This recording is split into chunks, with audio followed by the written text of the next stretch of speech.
Muito boa tarde a todos, sejam muito bem-vindos à nova Conferência de Valor APA. Nesta sessão, neste workshop, nestes primeiros 2 dias, teremos 2 dias dedicados a atividades e-learning e hoje um workshop dedicado aos Centros de Responsabilidade Integrada. Este workshop será um workshop que visará debater os mitos e os desafios da implementação de um Centro de Responsabilidade Integrada, ou seja, antes de ele ser implementado, quais os desafios, por onde podemos começar, como poderemos desenhar esta estratégia, como podemos desenhar o plano, todas as atividades, organizar toda a estrutura para implementar um centro de responsabilidade integrada. Será desafiante esta sessão, estaremos todos seguramente expectantes com as intervenções de um painel de excelência que muito contribuirá para a construção e para o desenvolvimento de novas estruturas de gestão intermédia, como são os centros de responsabilidade integrada. É por isso que passo sem demoras a apresentar um painel de excelência. Dr. João Preto, um cirurgião bariátrico de renome nacional e internacional, coordenador do Centro de Responsabilidade Integrada da Obesidade do São João do Porto. Seja muito bem-vindo. Está-nos a visão aqui da implementação de um Centro de Responsabilidade Integrada num hospital de enorme dimensão e também um Centro de Responsabilidade Integrada que tem muito contribuído para o alcance de inúmeros objetivos estratégicos das instituições e do SNS. O Dr. João Pedro Assunção, administrador hospitalar do Hospital Espírito Santo de Évora, tem trabalhado juntamente com o Conselho de Administração para a implementação de vários centros de responsabilidade integrada, já com 2 recentemente criados e mais alguns, seguramente ele vai-nos falar, mais alguns que têm pensados e estruturados para avançar agora até ao final do ano. A visão do Conselho de Administração é sempre importante termos também connosco e, portanto, temos connosco hoje um administrador hospitalar de enorme referência, o Dr. Paulo Espiga, que está no Conselho é vogal do Conselho de Administração do Centro Hospitalar Lisboa Central, seja bem-vindo. Tem também elevada experiência na implementação de CRIs até mesmo há bem pouco tempo, tem sido conhecido. E a visão da Administração Central dos Sistemas de Saúde, aqui pelo uma entusiasta também desta matéria, doutora Teresa Oleiros, seja bem-vinda. Seguramente nos vai dar aqui uma visão mais macro, mais tema, sobre a implementação e os desafios e os mitos que temos que desmontar para criar estas estruturas de gestão intermédia. Ora, sem mais demoras, lanço o debate. Lanço também a oportunidade a todos os que nos seguem através da plataforma e do Facebook para o poderem fazer e para se juntarem a nós através dos espaços próprios para o efeito, para poderem colocar as suas questões. Gostaria que este fosse um espaço de debate aberto, entre todas que partilhássemos todas as nossas visões e, portanto, sem mais demoras, lançaria o debate e acho que estamos em condições de o iniciar. E de facto não poderia deixar de eu começar por fazer ao Dr. João Preto, dar-lhe as boas-vindas, perguntar-lhe de facto qual o segredo deste sucesso e de facto quais é que identificam as maiores barreiras à implementação de um centro de responsabilidade, ou seja, na sua visão, na sua experiência, tendo o seu centro já alguma maturidade adquirida, olhando agora para trás, identifica quais as barreiras que teve, ou se é que houve, e como é que as superou para a implementação do Centro de Responsabilidade Integrada. Muito boa tarde a todos e, em primeiro lugar, agradecer à APA a oportunidade de poder participar em mais uma conferência de valor e cumprimentar também o Dr. Eduardo Castela e todos os restantes participantes neste workshop e a todos aqueles que nos estão a assistir via online. De facto, essa questão é-me colocada muitas vezes, como podem imaginar, ou seja, que quais foram esses desafios e barreiras. De facto,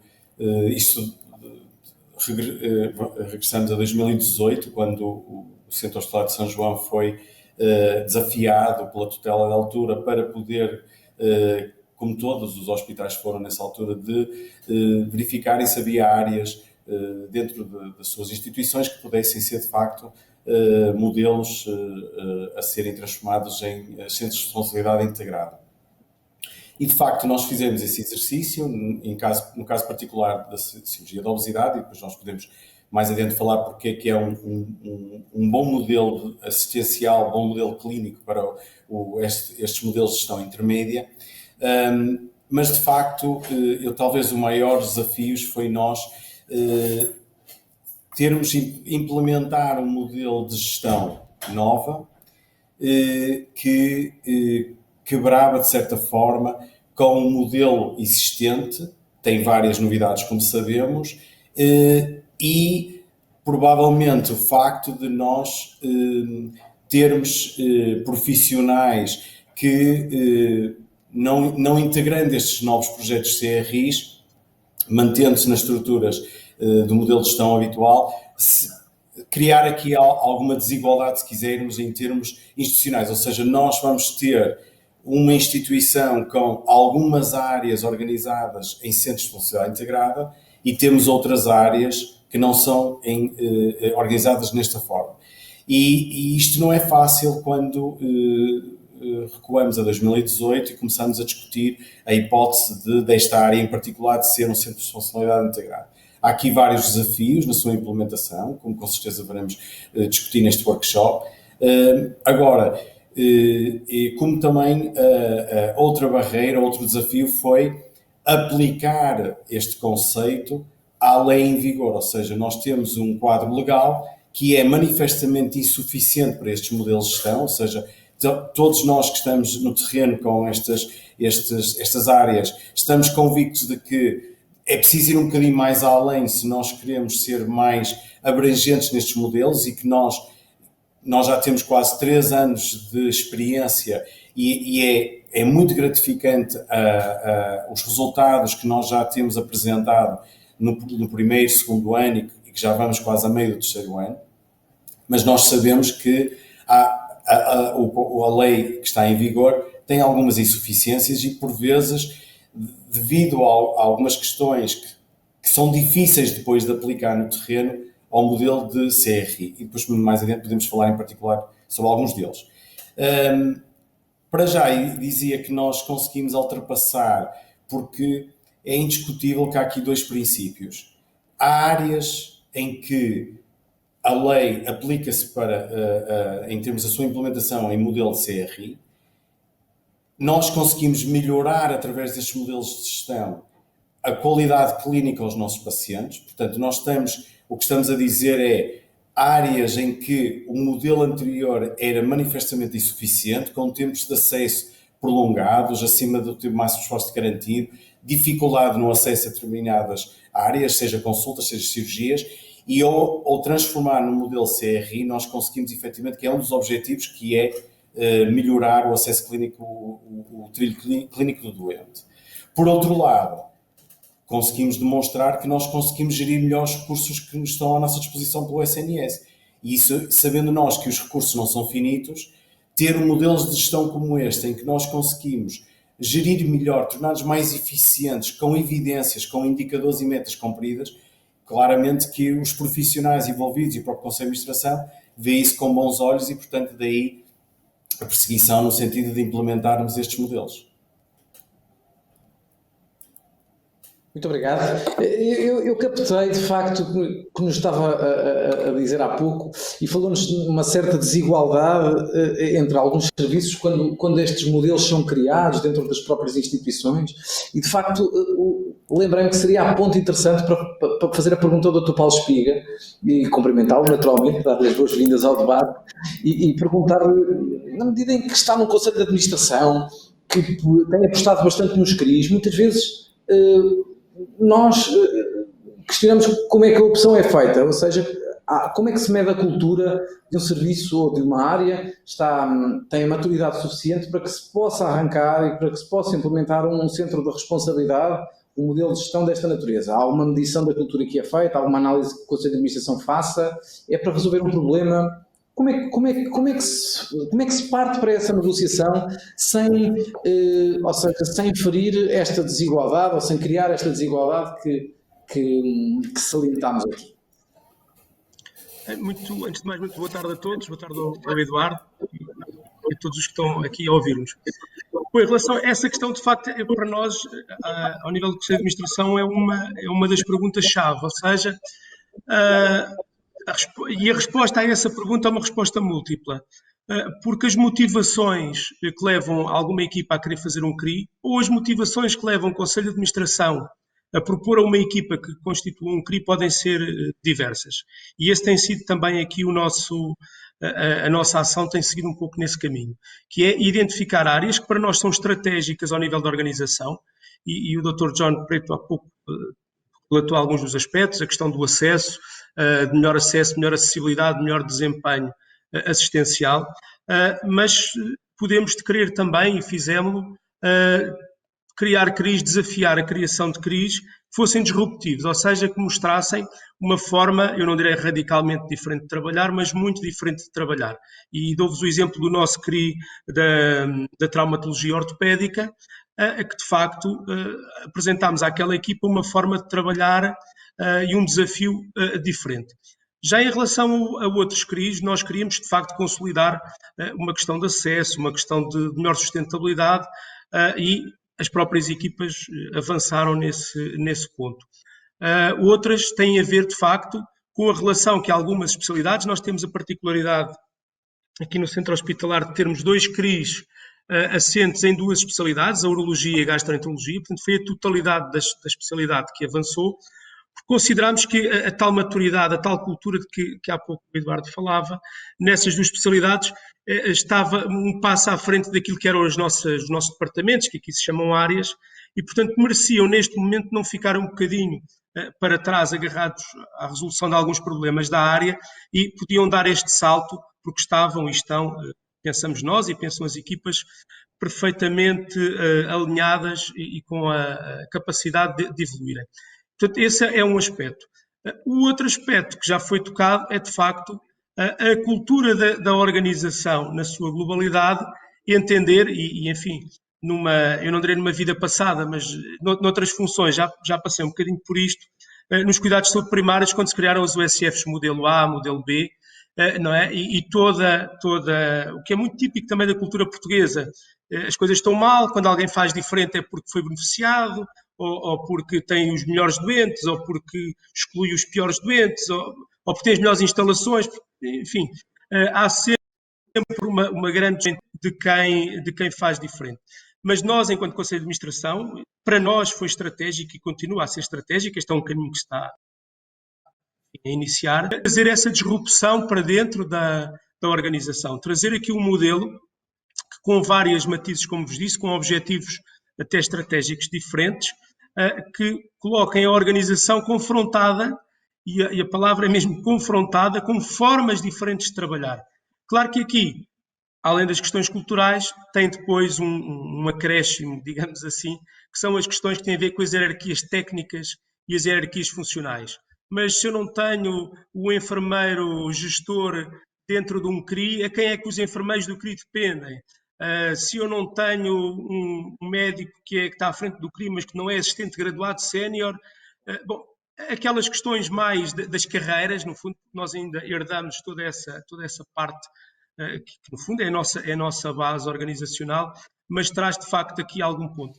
Para concluir nesta fase, dizer isto, para nós temos a consciência que esses problemas existem, temos a consciência que é uma complexidade grande geri-los, mas temos a vontade de os criar, ou seja, nós, enquanto Conselho de Administração, achamos que criar esta disrupção e este desassossego dentro da organização só fará com que a organização melhore. Excelente. Ouvia com muita atenção o Paulo e de facto é muito gratificante perceber que há quem se apaixone e quem viva muito estes centros de responsabilidade, tanto que o Dr. João Preto como o Dr. Paulo Espiga. E estava a pensar, de facto, como falamos em umas diversas e como é que é na prática gerir todas estas sensibilidades, os serviços de apoio, os serviços clínicos. O Dr. João Pedro Assunção, seguramente agora recentemente com a criação destes CRIs, percebe e consegue nos dar um exemplo como é que nós podemos implementar e quais são os serviços que se envolvem, tanto em termos informáticos, como qualidade, como até o planeamento e controlo, até mesmo perceber que tipo de informação é que nós precisamos, no seu entender, para construirmos uma estrutura de análise, chamemos-lhe assim. E, portanto, era, no seu entender, quais os passos que são dados para integrar toda esta informação para poder planear e projetar para o futuro. Bem, Olá, muito boa tarde. Gostaria de começar por agradecer à APA, na pessoa do Dr. Eduardo, a possibilidade de estar aqui uma vez mais a falar convosco relativamente aqui a esta área tão interessante como são os centros de responsabilidade, e cumprimentar também os meus colegas de painel. Relativamente à questão colocada, eu penso que não existe um caminho certo. Os caminhos são aqueles que resultam e que são aqueles que melhor se adaptam e que melhor têm resultados. E isto surge também na medida em que os hospitais têm, e os CRIs que se propõem a fazer, ou que são desafiados pelos próprios conselhos de administração, têm responsabilidades e têm características muito diversas. E, portanto, na prática será um pouco tentar encontrar aqui o melhor caminho em função das características intrínsecas de cada CRI que se pretende construir e que se pretende fazer.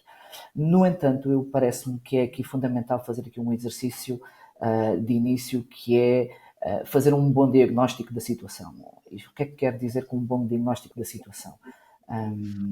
Existe um conjunto de áreas que são precisas de identificar, e para isso eu acho que a experiência tem-me dito isso, que fazer um bom diagnóstico traz imensas vantagens. Desde logo, poder, dentro do conceito de gestão, fazer uma boa identificação daquilo que são as realidades de cada uma das áreas. É sempre interessante poder trazer para aquilo que é o espaço do conceito de gestão a realidade do administrador para as áreas clínicas, e vice-versa, as áreas clínicas para a realidade do administrador. E a partir dessa identificação e dessa visão comum, conseguir construir uma visão estratégica bem definida. Em segundo, essa identificação e esse processo de diagnóstico da situação irá trazer aquilo que eu acho que será muito interessante podermos discutir ao longo deste fórum, que é quais são as dificuldades e quais são as limitações do atual modelo de CRIs. Como o Dr. João falou e muito bem, existem uma série de dificuldades inerentes ao quadro legal em vigor que permitirá ou não definir certas estratégias. E a identificação concreta desse conjunto de limitações permitirá também saber qual é a melhor estratégia a adotar em função do contexto atual, e que é determinante para fazer um plano de ação e um levantamento de objetivos bem definido. E por fim, feito este trabalho, será possível ter uma boa identificação daquilo que são a nossa capacidade instalada enquanto centro de responsabilidade, o nosso conjunto de recursos e as relações que vamos ter com os restantes serviços, na lógica definida em que uns serviços estão enquadrados enquanto centros de responsabilidade e outros não estão enquadrados enquanto centros de responsabilidade. Todas essas relações que também penso que será importante também discutir ao longo deste fórum, porque é fundamental para uma boa convivência entre os diversos serviços e centros de responsabilidade, e a partir desse momento é possível criar uma boa estratégia há 3 anos, definir objetivos concretos, bem definidos, e acima de tudo ter uma proposta que seja capaz de ser atrativa para aquilo que é a equipa que constitui o centro de responsabilidade integrada, e por outro lado aquilo que é um nível de credibilidade que se quer apresentar para os demais serviços e para as demais entidades do SNS como exemplo. No essencial, acho que poderemos ter aqui mais oportunidade de falar em pormenor de algumas destas áreas que eu acabei agora de mencionar, mas penso ser fundamental ter este percurso enquanto alguém que, enquanto uma equipa que pretende ter uma boa percepção daquilo que tem pela frente e os desafios que tem pela frente, para que depois possa, internamente e externamente, com o apoio também da ACSS, ter o caminho mais concreto e mais efetivo possível. Muito obrigado. De facto, visões bastante interessantes sobre o Centro de Responsabilidade Integrada e sobre a sua implementação e as expectativas que se criam. Não posso deixar de salientar aqui, nas 3 intervenções, falou-se muito de motivação e de liderança. E, de facto, é, sem dúvida, são fatores-chave para a inclusão e para a implementação de centros de responsabilidade integrada. De facto, como diria aqui o João Pedro, as instituições são diferentes, os serviços são diferentes, as patologias são diferentes, os profissionais são diferentes, mas no fundo há uma avaliação que se faz sobre os centros de responsabilidade integrada, sobre o seu funcionamento, sobre o cumprimento até das metas que se comprometeram a ter ao início para os 3 anos ou para até mesmo anualmente.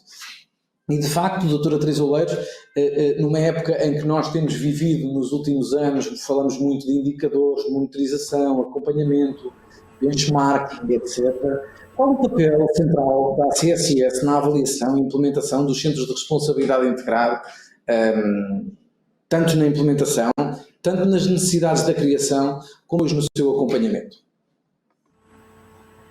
Obrigada, boa tarde pelo convite. A ACSS gosta imenso de participar nestes fóruns e temos vindo a trabalhar convosco na área do desenvolvimento dos centros integrados.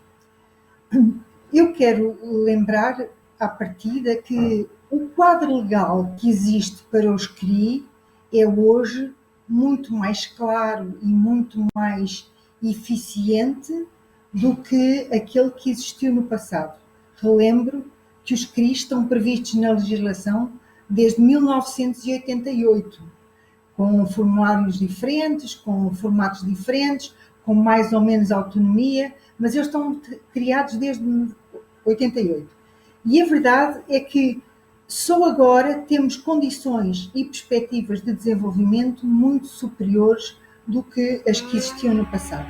Quer dizer que o quadro legal foi melhorado e o quadro legal já consegue responder a algumas necessidades dos hospitais. Por outro lado, a ACSS tem nas perspectivas, nas orientações de política de saúde, incluídos o incremento dos CRI como instrumento de renovação e de inovação hospitalar.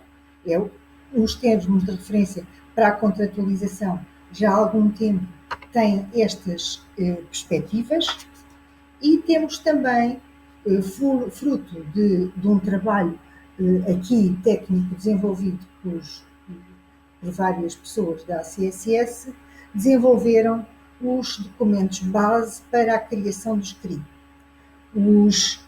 Temos os contratos de programa, os planos de ação, os regulamentos internos, todos esses documentos estão na página da internet da ACSS e aqui ajudamos a construir essa documentação, porque essa documentação, para além do diagnóstico que o Dr. João Pedro já falou, essa documentação é essencial para formalizar a institucionalização do CRI.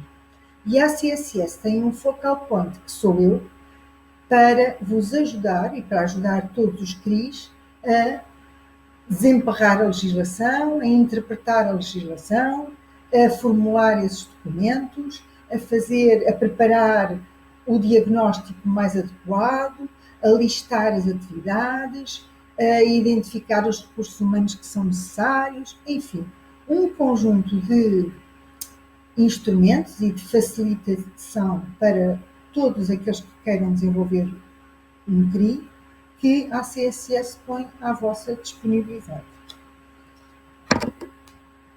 Em relação ao que está na legislação, ela vai sendo, claro, está mais melhorada, mas eu, pelo conhecimento que tenho do terreno, considero que os CRI hoje são organismos e estruturas de gestão intermédias muito mais capacitadas, de forma até das imposições que a legislação põe, muito mais capacitadas do que foram no passado.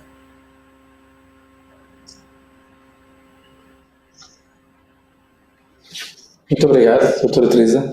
De facto, nós percebemos, e ao que vamos vendo destas matérias percebemos um pouco, e acho que somos todos entusiastas dos centros de responsabilidade integrados, percebemos todos que, de facto, a avaliação dos próprios CRIs tem que ser feita dentro da própria instituição e a própria instituição perceber, de facto, se estes modelos de gestão estão a contribuir ou não para o alcance dos objetivos estratégicos da instituição. É um pouco esse também a visão que se espera um pouco para a organização, para o cumprimento dos objetivos e o envolvimento desses objetivos. Lançar agora um pouco o debate também para quem nos chegue, através da plataforma e do Facebook, dizer que podem endereçar as suas questões através dos locais próprios para o efeito. Depois eu vou dirigir as questões para os oradores, mas de facto não resisto aqui a perguntar ao João Pedro, quando nos disse que é preciso fazer o diagnóstico, é preciso definir objetivos a 3 anos, mas que conselho dá a quem está no terreno, quer começar a fazer um CRI e primeiro define o quê? A atividade, o orçamento, reúne com as pessoas, traça objetivos primeiro. Na prática, vamos imaginar que temos um papel em branco e temos que começar por um sítio. Qual a sua visão? Partindo sempre da premissa que as instituições são diferentes, que os serviços são diferentes, mas se tivesse que dar um conselho, que conselho daria? Bem, a questão do conselho tem que ver sobretudo com a questão da experiência e daquilo que estes últimos tempos me têm trazido relativamente à construção dos CRIs.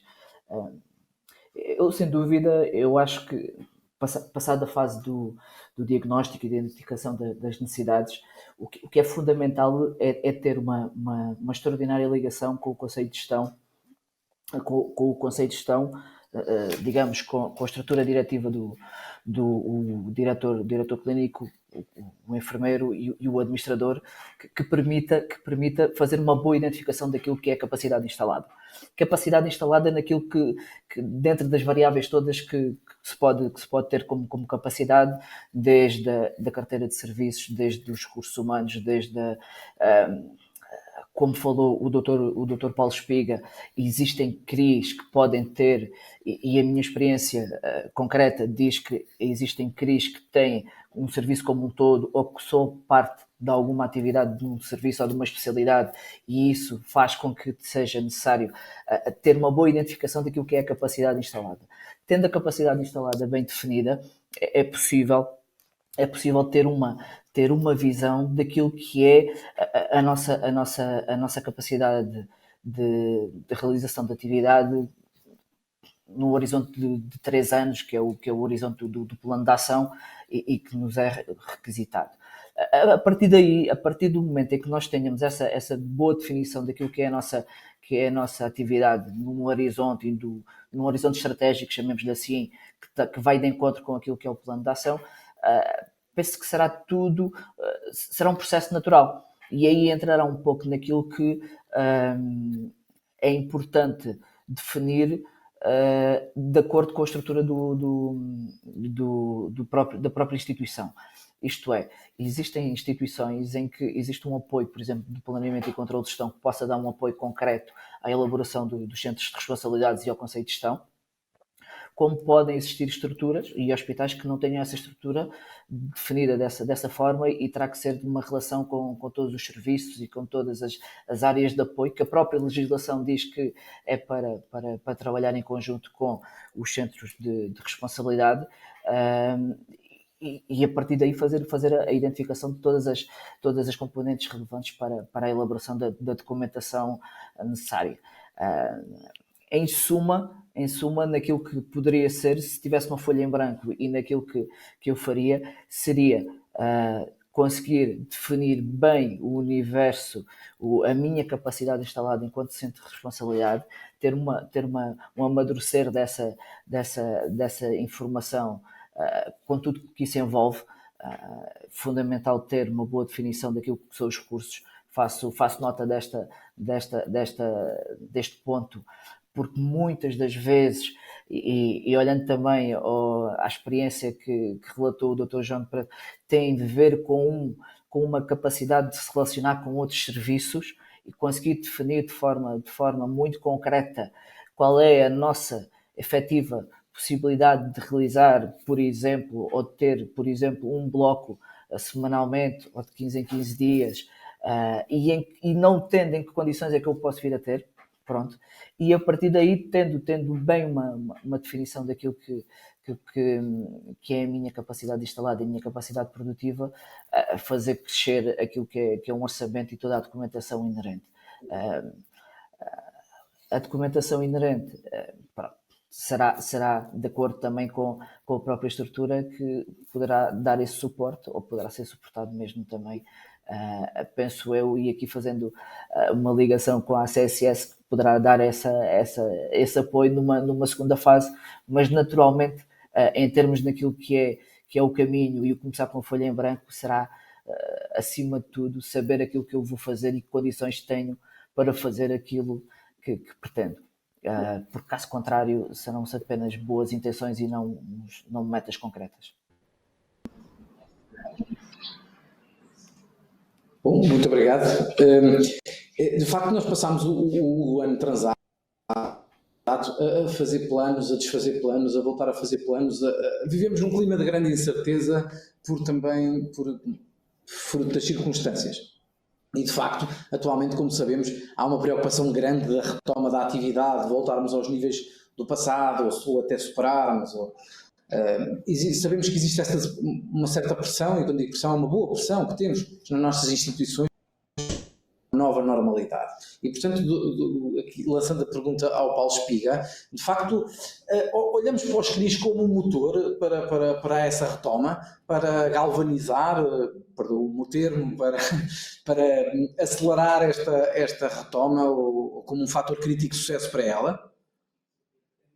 Estava a dizer que, em relação à pergunta que o Eduardo fez há pouco, eu penso que a questão da retoma e dos CRIs para a retoma, a retoma é uma questão contingencial para nós.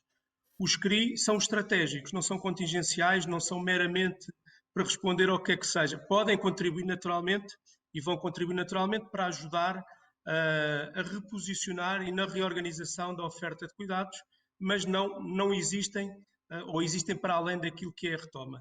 E pegando um pouco na pergunta que foi feita anteriormente, que era se isto fosse uma folha em branco, eu começaria um pouco mais atrás, que era para quê? Para que é que nós queremos um CRI? Acho que a pergunta inicial é para que é que vamos fazer um CRI?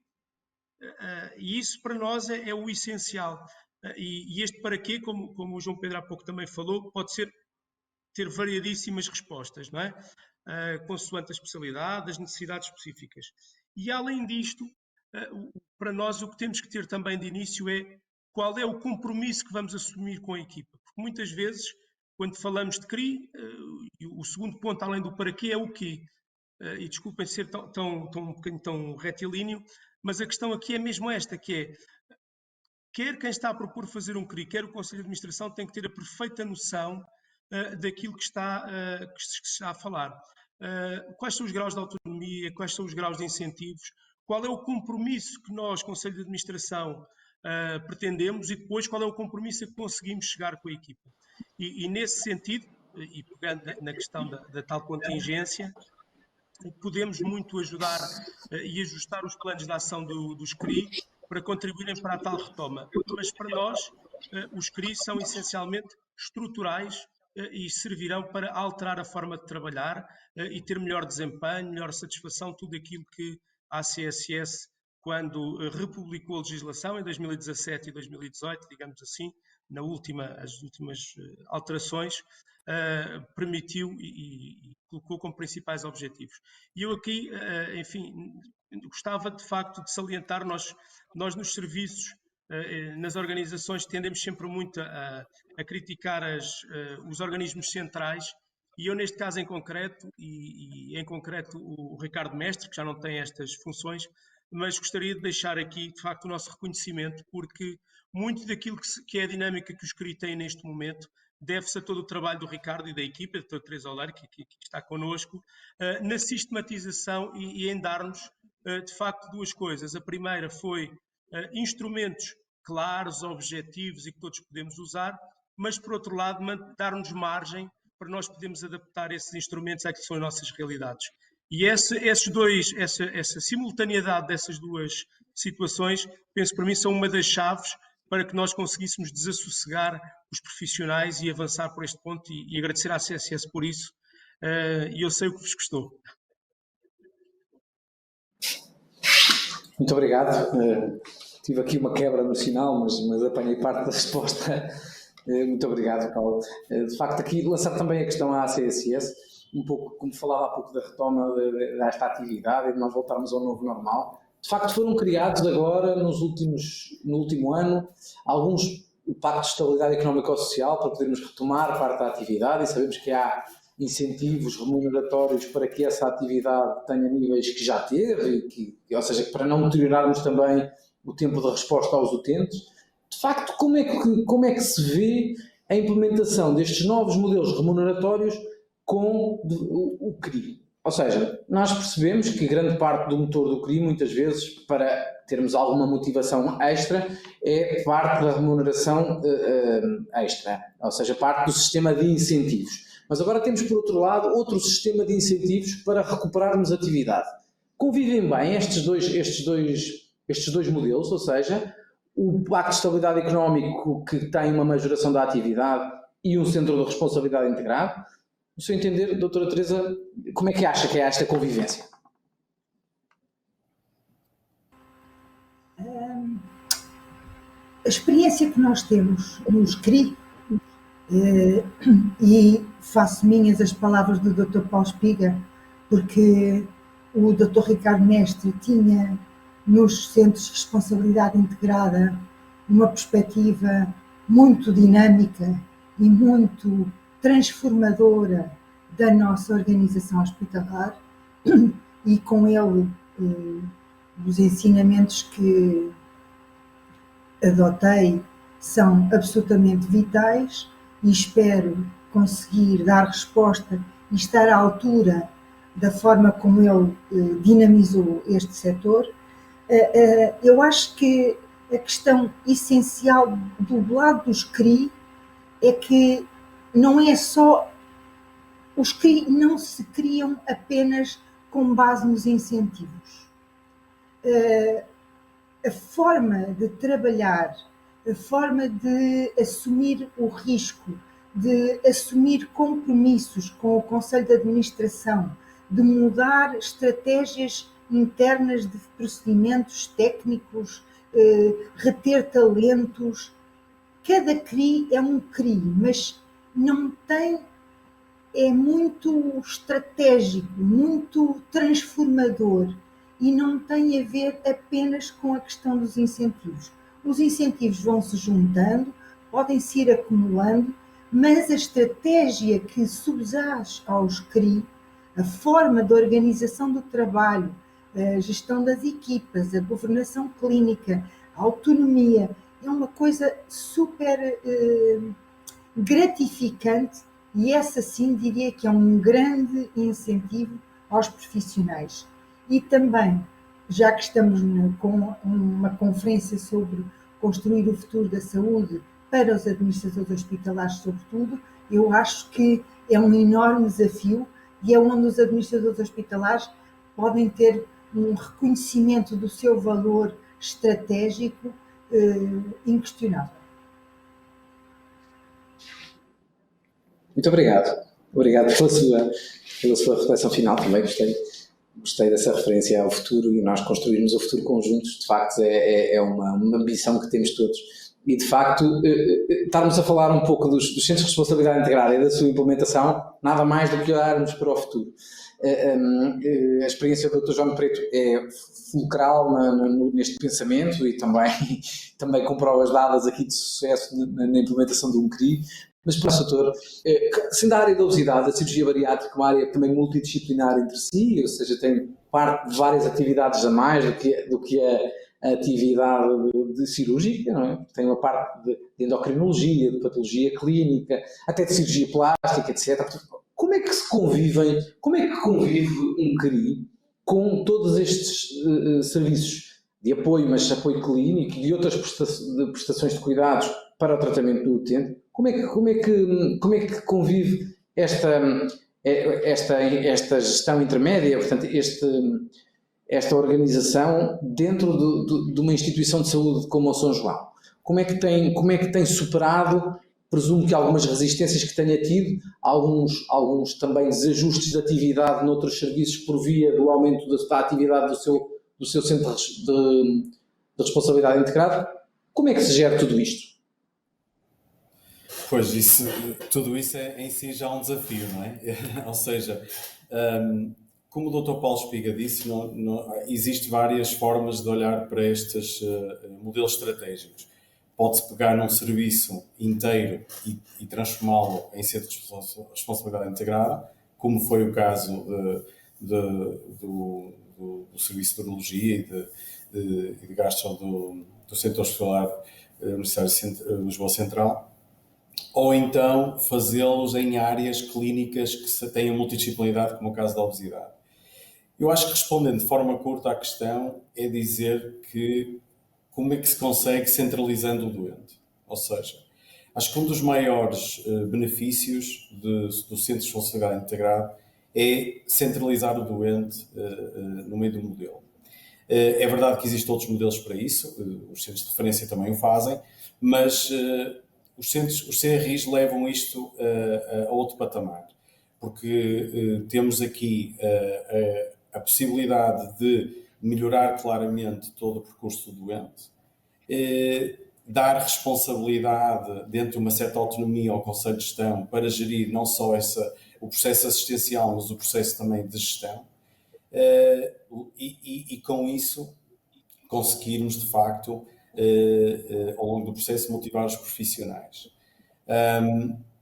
Tem razão quando diz que há resistências, porque a constituição de um CRI de uma área multidisciplinar como a obesidade ou a cirurgia da obesidade, que é transversal, e no nosso caso nós temos quase 50 profissionais no mapa de recursos humanos, em vários, eu diria que são 6 serviços clínicos, mais alguns serviços de apoio técnico, e portanto, obviamente que nós, ao delinearmos no plano de ação o tempo de bloco cirúrgico para esta área, o tempo em consulta, os gabinetes necessários, o número de horas que os profissionais, nutrição, psicologia, psiquiatria, endocrinologia, etc., têm que trabalhar para o CRI, isso é a atividade que nós estamos a tirar aos serviços mãe, se quisermos, aos serviços principais.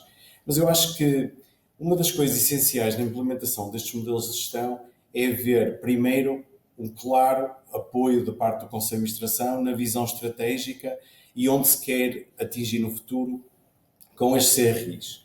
E aqui havia, no nosso caso, uma clara definição por parte do Conselho que esta área, analisando o que havia no passado e todas as dificuldades e limitações que havia no sentido de conseguirmos, na sua plenitude, dar o melhor qualidade clínica a estes doentes, estavam claramente cientes que este era o possível caminho. Hoje sabemos que é o melhor caminho, pelo menos pelos resultados que foram já apresentados e que temos demonstrado, para o bem do doente.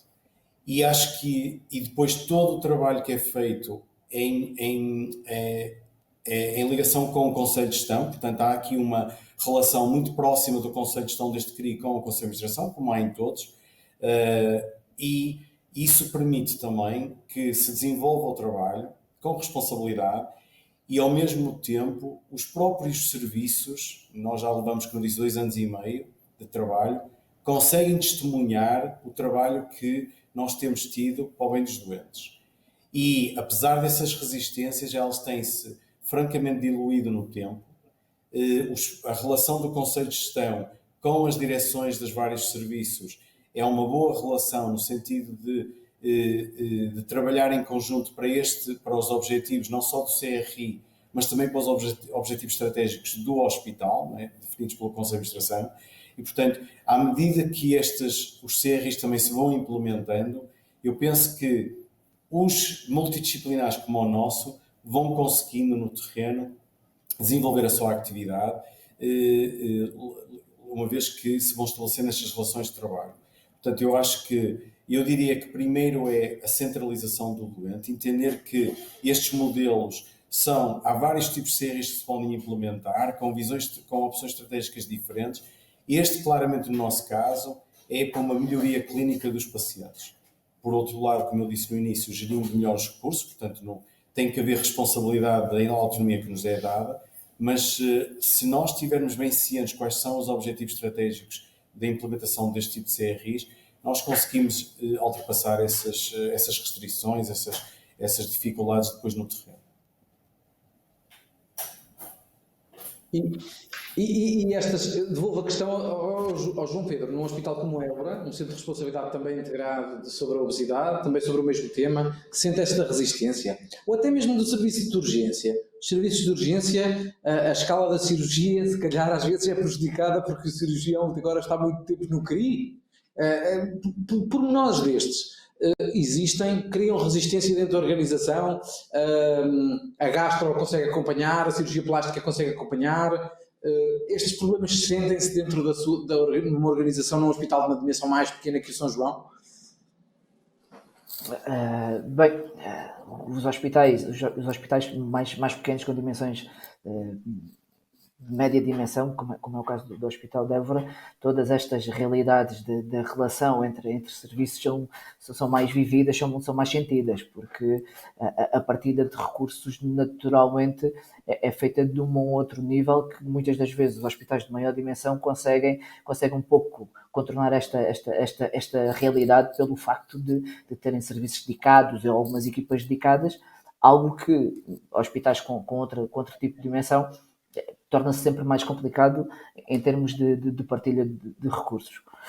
O pressuposto acaba por ser sempre o mesmo, que é necessário ter uma visão e um suporte por parte do Conselho de Administração e por parte da administração forte que sustente essa visão estratégica de definição dos CRIs, e isso, por inerência, fortalece aquilo que é a posição também do Conselho de Gestão, que tem aqui, pois, um papel também fundamental, que é um dos aspectos também que deve ser sempre referido. O próprio Conselho de Gestão deve ter aqui uma característica de resiliência que se utiliza muito nos dias de hoje, bastante vincada, porque os desafios são por vezes quase que diários, porque é necessário ter essa capacidade de encarar isto como um verdadeiro desafio e encontrar soluções para o tal.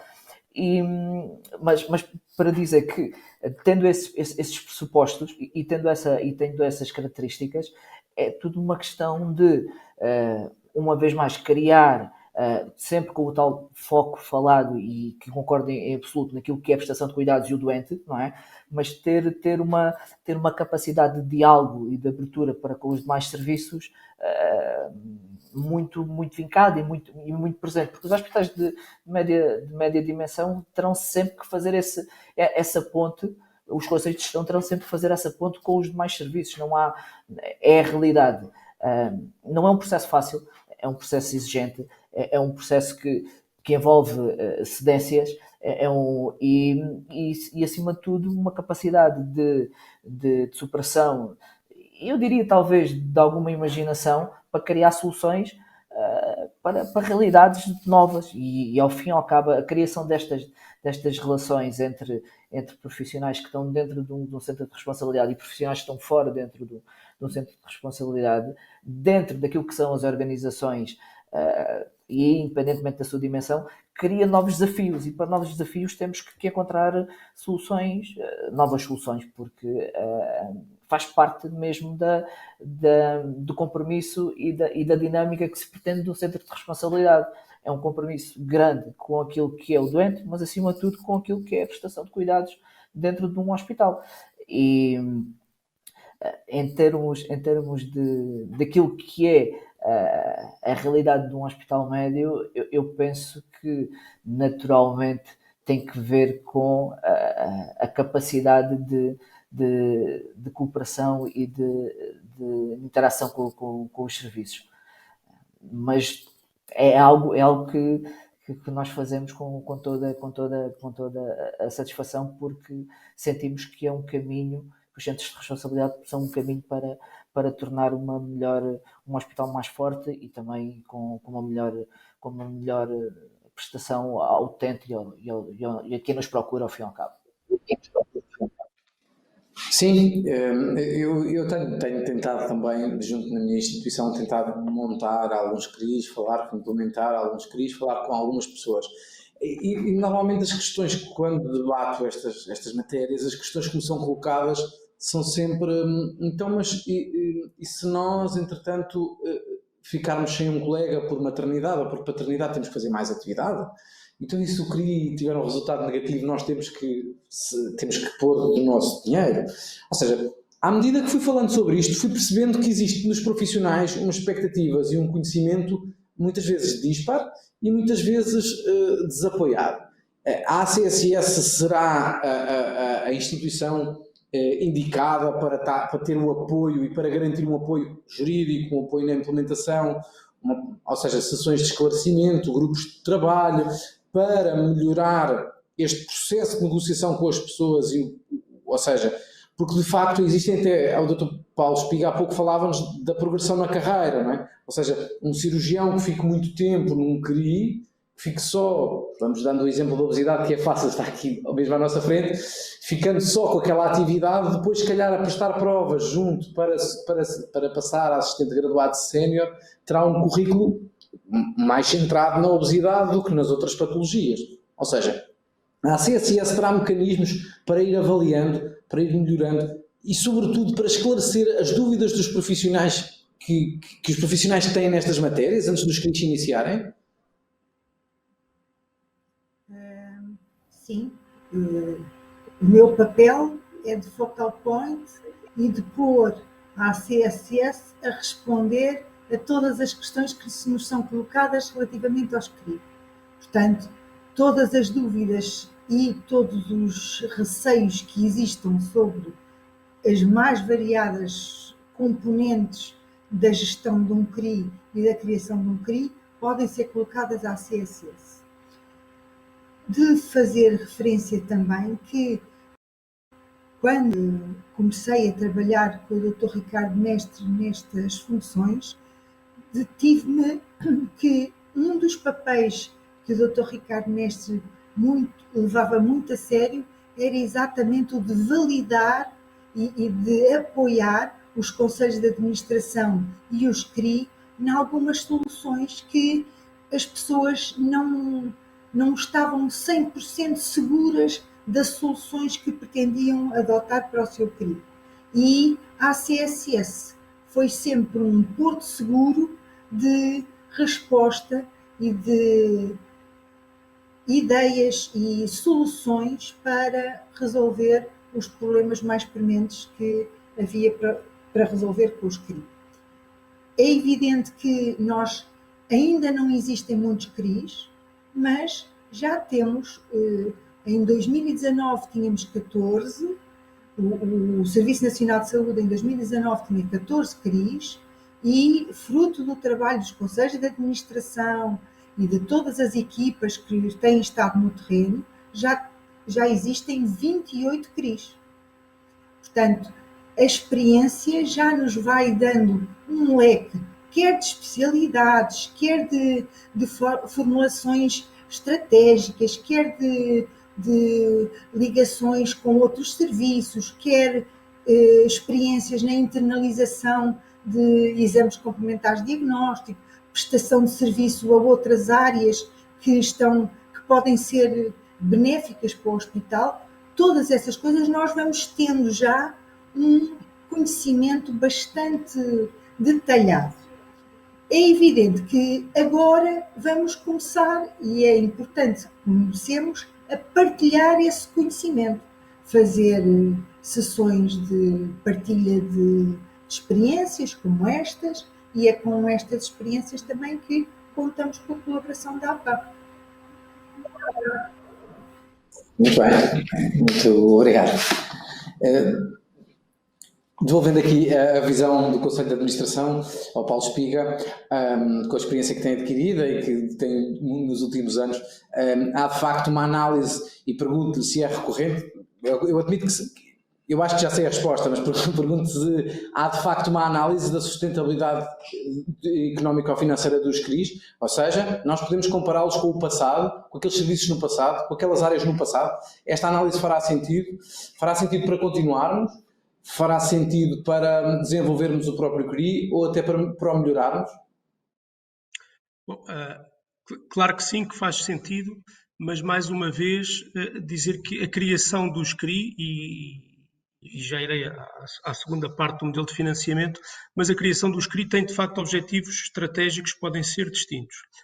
Dizer isto primeiro que de facto o CRI tem que ser em primeiro lugar, tem que ser uma medida muito afirmativa por parte dos conselhos de administração. Ou seja, nós temos de tomar aqui algumas decisões e afirmar a questão da relação entre unidades, a relação com a urgência, com outros serviços. Nós temos que ser muito afirmativos. E pegando um pouco no que o Dr. João Pereira falou há pouco, esta nossa sermos afirmativos só terá algum resultado e só terá ela própria sustentabilidade se de facto começarem a aparecer resultados. E esses resultados forem reconhecidos não pelos conselhos de administração apenas, mas por toda a organização. Portanto, temos de ter aqui um processo assistencial explícito, claro para todos, mas depois os resultados também serem explícitos e claros para todos. E tendo isto presente, nós acabamos por criar os CRIs com base naquilo que é o modelo de financiamento que temos. Embora majorado, de alguma maneira, pela atividade dos CRI, mas é um modelo, está em cima do modelo tradicional. E, nesse sentido, nós, por exemplo, aqui no Centro Hospitalar, nunca teríamos feito um CRI da gastroenterologia, por exemplo. É um CRI que, à partida, é um CRI que dá deficitário, não tem resultados operacionais positivos. E não tem porquê, porque o modelo de financiamento, neste momento, das atividades associadas com a gastroenterologia está desatualizado, enfim, não cobre minimamente aquilo que são os custos reais, os custos fixos desta atividade. Mas para nós era absolutamente essencial desenvolver essa atividade, era absolutamente essencial permitir o acesso e a qualidade dos cuidados que dávamos. Claro que se daqui, e eu queria dentro de 5 dias, fazem 1 ano. Claro que nós, ao fim dos 3 anos, se estes CRIs não melhorarem a qualidade, se não melhorar a satisfação dos profissionais e dos doentes, para nós não faz sentido manter este CRI. Portanto, a resposta é sim, têm que ser avaliados. O darem, num primeiro momento, terem resultados operacionais positivos deve ser sempre o nosso objetivo, mas de início não é obrigatório que todos assim sejam. Até porque o modelo de financiamento, de facto, é aqui algo que nos está a impedir, em alguns casos.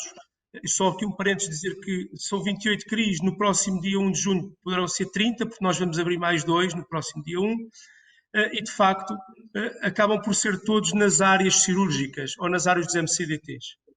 Porquê? Porque nas áreas médicas, independentemente, penso que estão a existir com a ACSS alguns trabalhos nesse sentido, mas nas áreas que não têm atividade, basicamente nós podemos retribuir incentivos individuais aos profissionais por via da atividade adicional e que depois até podemos distribuir pela equipa, enfim, há aqui algumas formas. Agora, quem não tem atividade cirúrgica ou meios complementares de diagnóstico aprovados na portaria, as dificuldades, embora a imaginação, como o João Pedro dizia, não pode parar, podemos ir, mas estamos a basear todo o modelo de incentivos e todo o modelo de financiamento em cima de atividade adicional. Ora, nós, e eu acho que quando estamos a falar de crise, apesar deles já existirem há 33 anos, não é? Desde 1988, estamos a falar hoje num enquadramento teórico muito assente naquilo que é as teorias do valor, baseado em valor. E nesse aspecto, nós temos que ter um financiamento e um modelo de incentivos pelo desempenho, associado ao desempenho da equipa e não propriamente a incentivos por produção adicional. Sendo que o desempenho aqui pode ter as várias matizes que perguntavas, Eduardo, nomeadamente as questões financeiras, nomeadamente as questões da qualidade e as questões do acesso, porque, de facto, se os hospitais públicos tivessem uma lógica meramente de sustentabilidade financeira, nós éramos hospitais privados, porque há áreas da nossa atividade que, pura e simplesmente, não são rentáveis, não funcionariam. E o nosso modelo de funcionamento é um modelo que, muitas vezes, nós próprios administradores nos esquecemos, que é um modelo solidário. Há atividades, as tabelas da ACSS, vamos chamar assim, do SNS, são tabelas para custos médios dos hospitais, divididas por especialidades, é certo, mas para custos médios dos hospitais. Portanto, quando estamos a formar CRIs com pequenas partes, podemos dizer, bom, tenho aqui um CRI espetacular, como o da traumatologia, que me dá muita rentabilidade, ou como o do tratamento cirúrgico da obesidade. Mas quando eu vou à gastroenterologia, não é por isso que eu não vou fazer um CRI, porque sei à partida que com o modelo atual ele não vai ser, enfim, não vai ter aqui resultados operacionais fantásticos. E, portanto, comparação sim, e comparar e avaliar tudo aquilo que são os objetivos iniciais da criação do próprio CRI. E o futuro tem mesmo que passar por revermos, e já somos 28, em breve seremos mais, mas penso que temos que, obrigatoriamente, para levar esta experiência a outras áreas, sobretudo nas áreas médicas, para um modelo de financiamento mais associado ao desempenho e fugir da questão dos incentivos por produção adicional. Ok, ótimo, muito obrigado pela resposta. Era de facto, eu sempre que falo, as últimas vezes que tenho falado com o Paulo, há sempre parece que há mais um CRI para nascer, e há mais um novo desafio, e é de facto muito aliciante perceber que de facto estamos sempre a tentar melhorar as nossas organizações e sempre à busca de atingirmos objetivos, e de facto os objetivos são bastante diferentes de área para área, de serviço para serviço. E é importante percebermos essa missão e essa mensagem que nos deixou aqui de facto é um sistema solidário, um sistema social que de facto nós temos e temos que pensar sempre nesse fim. Devolvo aqui as questões a quem nos chega. Temos aqui uma questão que eu julgo saber a resposta, mas perguntam-nos, tanto quanto sei, uma das obrigações do CRI é apresentar anualmente relatórios de atividades, incluindo um relatório económico, onde se podem encontrar estes relatórios dos CRI em funcionamento atualmente em Portugal. Eu presumo que eles estão disponíveis na página da ACSS, mas a doutora Teresa Oleiros seguramente é a pessoa indicada para poder responder. Admito que sim. A maior parte dos CRI, a maior parte dos CRI não tem ainda um ano de atividade. Portanto, nós hoje temos interlocutores neste debate privilegiados, são as pessoas que estão há mais tempo em atuação e têm CRIs com maior traquejo, mas nós ainda não temos CRIs com anos de atividade. O que está previsto, sim, e tem razão a pergunta, está previsto que o CRI, ao fim do ano, apresente relatórios e que ele seja publicado na página da internet da ACSS. A ACSS ainda não tratou disso porque não tem CRIs suficientes para dar sequência a essa determinação legal. Vamos começar agora com um pedido a todos os que já completaram um ano, tentar dar um pontapé de saída, e temos também está criada uma plataforma em que os CRI carregam informação estratégica importante relacionada com o seu processo administrativo, que tem várias componentes, desde os recursos humanos que são necessários, aos investimentos, aos contactos privilegiados com a equipa, todas as partes relacionadas com o processo de constituição do CRI está a ser desenvolvido, está a ser construído por todos nós numa plataforma sediada na ACSS. Essa plataforma também vai permitir outra forma de partilha de informação que é útil para este processo. Muito obrigado. Temos também aqui mais uma questão, acho que se calhar a pessoa indicada para responder será o Paulo Espiga também. Com as limitações de autonomia impostas atualmente, os conselhos de administração dos hospitais, nomeadamente em matérias de recursos humanos, contratação pública, negociação de preços, como tem sido a experiência de descentralizar estas competências e responsabilidades para o Conselho de Gestão, para naturalmente chegarmos a estes objetivos e estas metas? Como eu referia, obrigado pela pergunta, como eu referia no início, a questão das expectativas é muito importante quando estamos a criar um CRI. Neste momento, nós não podemos delegar a autonomia que também nós não temos. Portanto, a questão de contratação, bom, nós quando fazemos o nosso plano de ação, quando o CRI faz o seu plano de ação e nós o aprovamos, tal como nós quando fazemos no orçamento, assumimos ali um compromisso. E assumimos um compromisso de dotar aquele CRI de recursos humanos e do investimento a qual nós podemos chegar até o momento. Não é possível, neste momento, às estruturas intermédias fazerem a decisão de contratação por si. Podem fazer propostas de contratação, e isso é o que está à nossa possibilidade, tal como ao nível dos investimentos, a hierarquização dos investimentos. A priorização dos investimentos é feita pelo Conselho de Gestão do CRI, as tramitações, digamos assim, não gosto muito do termo, mas enfim, a tramitação legal das aquisições tem que seguir todo o processo do hospital, não há aqui uma capacidade, pelo menos nós ainda não a descobrimos, de dizer que o Conselho de Gestão é totalmente autónomo, até porque isso, e penso que às vezes temos que ter aqui alguma noção entre o que é a capacidade de decisão. Tem que ser o Conselho de Gestão a decidir qual é o investimento que quer ou qual é o recurso que quer ter para atingir os seus objetivos, mas não vejo, sinceramente, até porque nos obrigaria a multiplicar estruturas de apoio, serviços de aprovisionamento, enfim, e de recursos humanos dedicados ou trabalharem muito diretamente com os CRI. Isso não faz muito, a nós não nos faz sentido.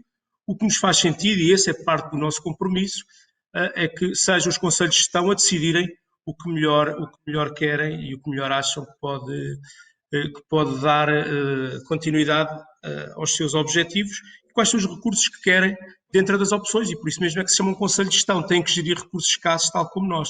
Agora, de facto, a autonomia de chegar ali fora e dizer eu conheço alguém que seria muito útil aqui para o CRI e mando-o vir amanhã trabalhar, isso não existe para o hospital, não existe para o centro hospitalar, portanto, aliás, não existe na administração pública, penso eu. Lamento ter desiludido na resposta, mas acho que a minha experiência, pelo menos no centro hospitalar, é essa. Os colegas tenham as mesmas. Quando disseste que não podemos passar uma responsabilidade que não temos, uma autonomia que não temos, acho que ficou claro.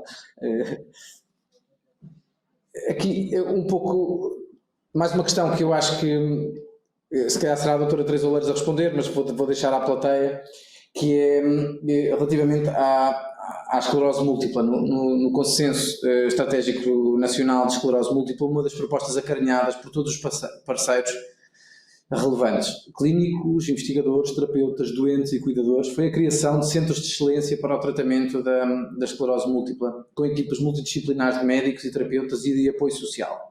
Dito isto, parece-nos a nós, Sociedade Portuguesa de Esclerose Múltipla, que o modelo de responsabilidade integrada poderá ser uma solução para unidades que neste momento atendem entre 600 a 1000 doentes com esclerose múltipla. Qual é a vossa sensibilidade a esta questão?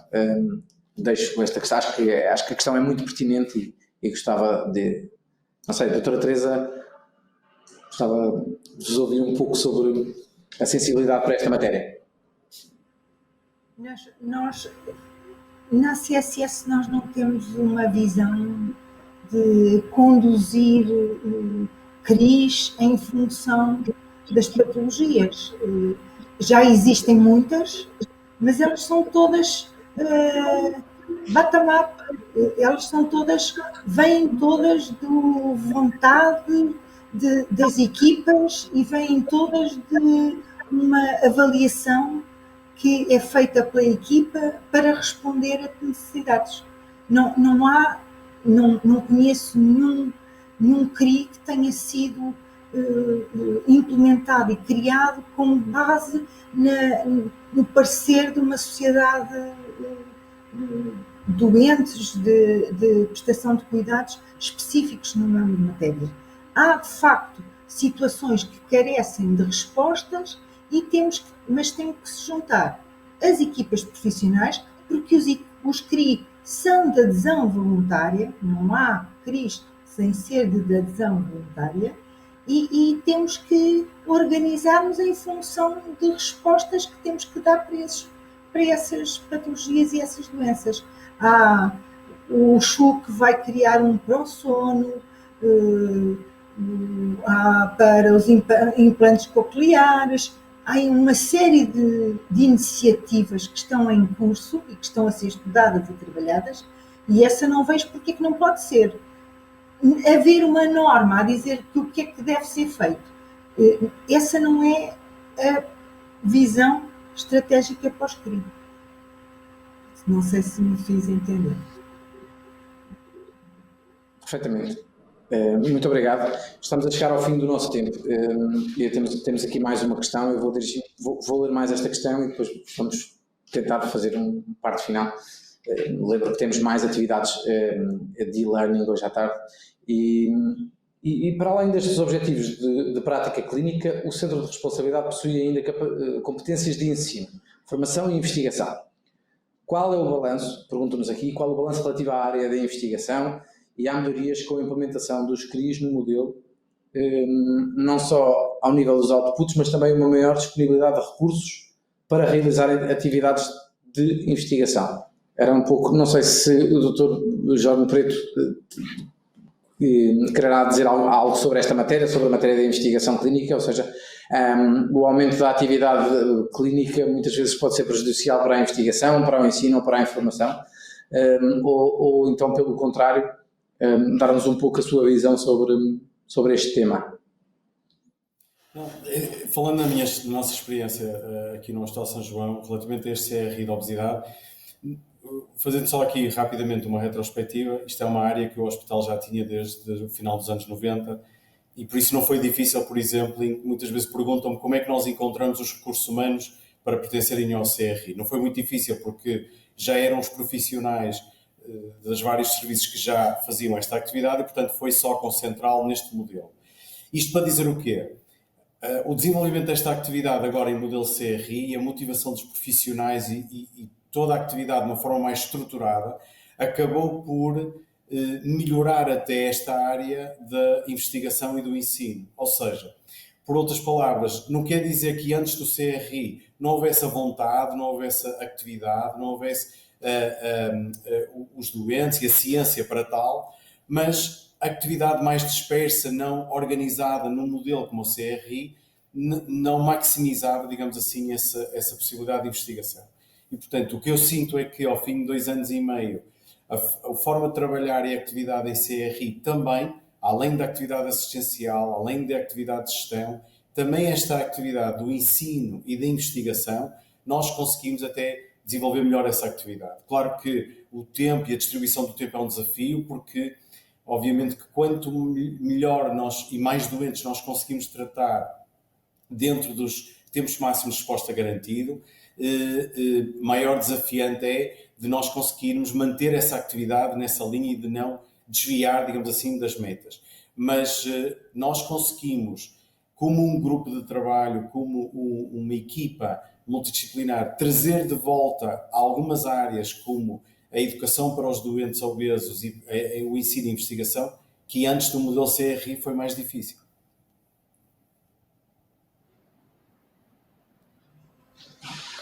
Muito obrigado.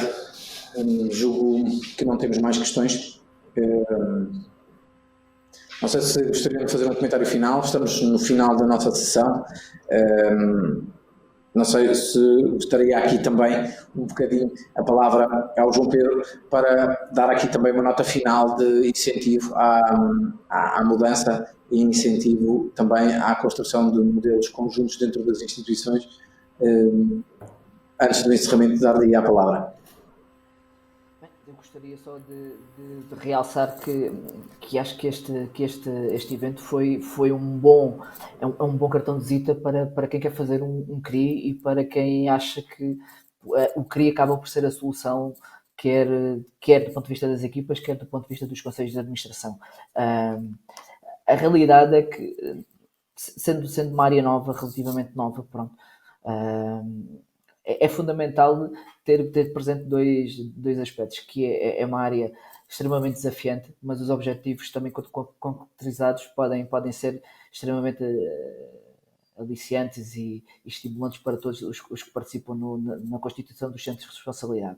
E quando isso acontece, nós vamos ter aquele sentimento, quem está no processo de constituição do centro de responsabilidade, que de facto está a contribuir para a melhoria, nem que seja de uma parte da sua entidade hospitalar, e que isso também contribui de certa forma para a melhoria do SNS. E acho que isso não é a melhor razão pelo qual nós também devemos de enquadrar e de ver a dimensão da constituição dos centros de responsabilidade. Ponto isso, também dizer que existe uma disponibilidade prévia de todos os participantes da ACSS, da própria APA, minha, e penso eu que dos meus colegas, do Dr. João Preto e do Dr. Paulo Espiga, para podermos de alguma forma poder contribuir noutros fóruns para esta constituição de crise e de maior crescimento destas áreas. Gostaria de deixar esta nota final, minha em particular, de que sempre que seja necessário estarei claramente ao dispor para participar nestes fóruns. Muito obrigado, João Pedro. Obrigado a todos os oradores. Como vimos, foi um painel de excelência. Tentámos abordar aqui e descortinar os mitos e os desafios que temos pela frente para a implementação de um centro de responsabilidade integrado. Foi um painel riquíssimo, muito proveitoso. Espero, junto dos colegas, que tenha sido enriquecedor. Convidamos todos a ficarem connosco até dia 28, até sexta-feira à tarde. Teremos inúmeras atividades de e-learning, sessões plenárias, teremos o lançamento de um livro também, teremos a comemoração dos 40 anos da Associação, uma homenagem ao Dr. Vasco Reis e, de facto, liderança, estratégia, sustentabilidade, equidade, serão temas que falaremos ao longo destes dias para construirmos o futuro da APA, o futuro da saúde, na Conferência de Valor APA, com todos. Espero que continuem connosco. A todos os oradores que estiveram connosco, muito obrigado. Obrigado a todos e até uma próxima. Muito obrigado. Obrigada.